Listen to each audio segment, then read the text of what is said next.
Welcome, my name is Thomas Blackman and this knowledge clip is about effectuation theory. Effectuation theory at Global School helps our students to rise as an individual, as entrepreneurs, as well as with their business. Effectuation is a module that's taught here in our schedule, and if you look closely, you will see it's at the second part of the first year. Effectuation theory consists of 5 principles that was actually established and coined by Saras Sarasvati. Saras Sarasvati was a professor from India who did her PhD in Washington. And there she wanted to study expert entrepreneurs because she really wanted to understand how they think, decide and act. And therefore she did her PhD on these principles that are later then coined effectuation. The way she went about was the fact that she did not believe that what we were taught about entrepreneurship was actually true. She thought that entrepreneurs that she had spoken to had a completely different way of making decisions and thinking about how to establish a business and grow it. So she wanted to do a new method, and which is brilliant, by the way, because what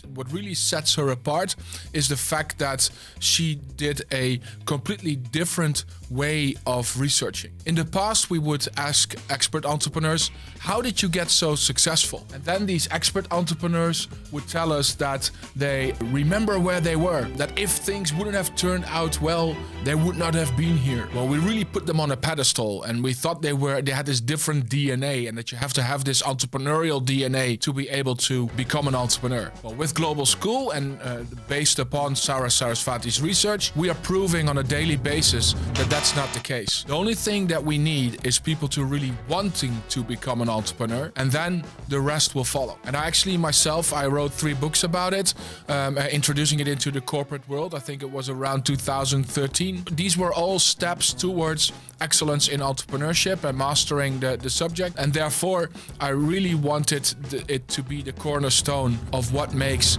Global School Global School. Now let's start with the first principle. The first principle is called bird in hand, and bird in hand is the principle that teaches us that expert entrepreneurs, they start with the end in mind. Because what I explained earlier about Saras Sarasvati's research, she did not ask expert entrepreneurs, how did you become so successful? What Saras Sarasvati asked these expert entrepreneurs was she actually made a case study. And this case study was about a computer game teaching students entrepreneurship. And then she put a lot of marketing data in there, to what extent professors would like to teach with the computer game, to what extent the students would be willing to use the computer game to master the art of entrepreneurship. And then that case study she put in front of expert entrepreneurs. And mind you, the definition of expert entrepreneur is that an entrepreneur would at least 3 times have started a business from scratch all the way to an initial public offering, an IPO. And if you would have mastered that 3 times, the idea is, of course, that you got something figured out, right? And she asked them to create a business out of the concept and treat the case study as a concept. And then she asked these expert entrepreneurs, how would you make a business out of this concept? And then what was astonishing was that they flipped it completely. Where we always thought that these entrepreneurs were high risk takers and visionaries, they actually said, well, I don't think I'm going to do anything with this concept because I have no network, I have no knowledge of education market. This is not my cup of tea. With this first archetype, the bird in hand principle, it describes on what means you have available as an entrepreneur and how you're going to put them into practice to build something. So it actually starts with, who am I? Who am I as an entrepreneur? What drives me? So what's my purpose also? Very important question. Well, what do I know? What's my knowledge? What are my capabilities? Who do I know? Now it's all about the spark. So the spark is part of the bird in hand. What drives you? Why do I really want to become an entrepreneur? And a lot of people that join Global School, they don't have business ideas yet. They have only the intrinsic motivation, the willingness to start and become an entrepreneur. And then during the first year, they figure out what's important to them, what drives them. What business should they be in? Well, we know for a fact that entrepreneurship is super difficult to achieve, and therefore you really need to want it, and therefore intrinsic motivation and purpose is really, really important. It's fuel to your perseverance and endurance. So the bird in hand principle, super important. The second principle, and this goes back to Saras Sarasvati's research, what she proved was that these entrepreneurs are not high risk takers. You're the complete opposite. Affordable loss is all about controlling the risk that you're taking, because they are aware that they cannot predict the future, and therefore they'll probably run into a lot of failure. Because they've failed a lot and they had to get up and try it again, they know they should not put all their eggs in one basket. Affordable loss teaches us only be willing to lose what you can afford to lose, and don't risk anything else. Within Global School, we do a lot of validated testing so that we test our riskiest assumptions. We have multiple modules that, if you look at the gray bar, the business idea, people sometimes already have a concept. They have to have a general idea. And then from there, we go into the modules, anthropology, for instance, the first one, and that is to really understand the context in which you are trying to achieve your business idea. There you go out to try to understand the market. I have an example of a student that wanted to get into healthcare, but healthcare is a super closed market. They don't let in people that are not from the healthcare ecosystem. They are super protective, and therefore he could not get in, even though he had the best intentions in the world. Now, value creation goes one step further.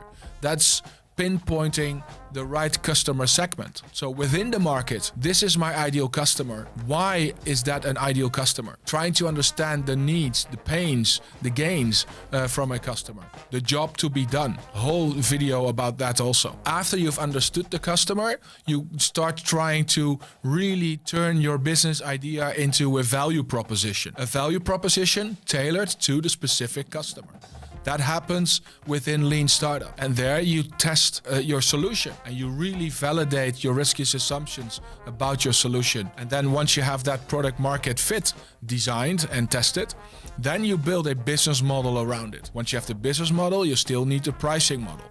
So that's why lean pricing is the last module in this list. But these are all like little Lego bricks that build your business. Now we do that because of affordable loss. You don't risk as much as if you would just go into a market and go do. And there are some entrepreneurs that became highly successful because they did it that way. But that percentage is actually super small. Now, the third principle is the crazy quilt. And this is a principle that I always have to explain a little bit, because it is two pieces of cloth stitched together. And these pieces of cloth that make up the quilt are actually parties working together. And the stitching, the thread, is actually symbolizing commitment to one another. And the crazy, by the way, is not the loony and the insane.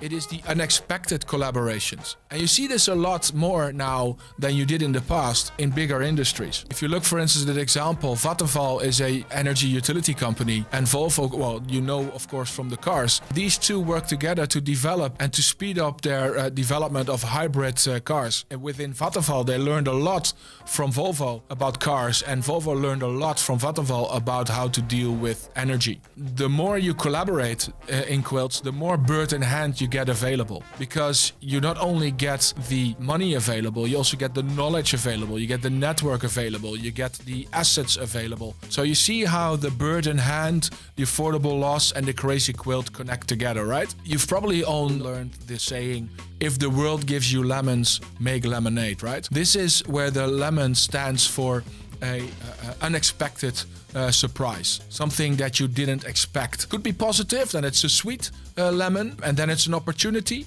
something you learn, and then you really go into that, something you hadn't planned, but because the opportunity is there, you go in for it to really seize the opportunity. But if it is sour, then it's something that you didn't expect, and it's something that happens to you. We see that expert entrepreneurs are really fast in dealing with disappointment and nasty surprises, and they cope with it. Like within COVID, a lot of good entrepreneurs really came out on top because they adjusted and they adapted quickly. The lemonade principle is all about coping and dealing with what's happening. Now, the last principle, the fifth one, is the pilot in the plane. And the pilot in the plane principle is all about the taking ownership, having an opinion, caring, wanting to achieve something, going into the cockpit. So we're actually looking to you and expecting you to become the pilot in the plane, and that you actually apply the other four principles. So that you start thinking, okay, well, what are my means? How can I organize? How can I create a quilt? To what extent do I need to create quilts so that I can afford the risks that I have to take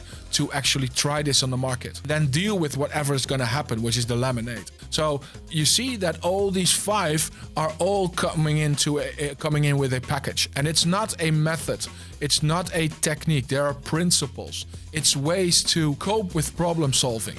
It is a way to start trying something, but it's a long journey, and therefore you need to start early. That's one of the key reasons why we started Global School. And I'll prove to you that this is what expert entrepreneurs do with a video from Sir Richard Branson. He's the founder, of course, of Virgin, and this is a little video. It's an old one, but it really gets the message across. You know, when we started the airline 25 years ago this year, you know, I went to Boeing. I remember the telephone call. Hello, this is Richard Branson. I wonder whether you could sell me a second-hand 747. What's the name of your business? Virgin. What do you do? We have a record company. I've got great bands like the Sex Pistols, the Rolling Stones. And there was a long pause, and then instead of putting the phone down, the guy said, well, we'll send a salesman over, and as long as your airline goes further than your name suggests, we'll let you have a plane. And but the key point there was we said to Boeing, look, we don't know whether this is going to work out. You know, we realize it's risky. We think that there's a gap in the market. We think that people want a quality airline. We want to be able to hand the plane back at the end of the first 12 months if it doesn't work out. And that was the element of protecting the downside, and that's, you know, the critical thing in any move you make in business. Yeah. So I hope that you recognize these principles also in his story. Virgin has a lot of businesses, right? I think there are 80 or maybe even 90 or more businesses that are all under the umbrella of Virgin. And the thing that ties them together is that they get into markets where customers are not served well. Because the thing that they bring in is excellent customer services. That's also why they wanted to get into Virgin Airlines, is because they wanted to do a better job in servicing the customers. If you look at affordable loss, they didn't start with a big business plan with all these planes and all these ground personnel. And no, they started with one second-hand, mind you, Boeing 747. They created a crazy Quilt with Boeing. Probably they negotiated from Boeing's end that if it is successful, that they would be the supplier of the plane. So these are the 5 principles of effectuation. And I am really thankful for Sarah Sarasvati, but also Nicholas Jew, Stuart Reed, that they put in effort with this type of research, because I think it's super, super valuable.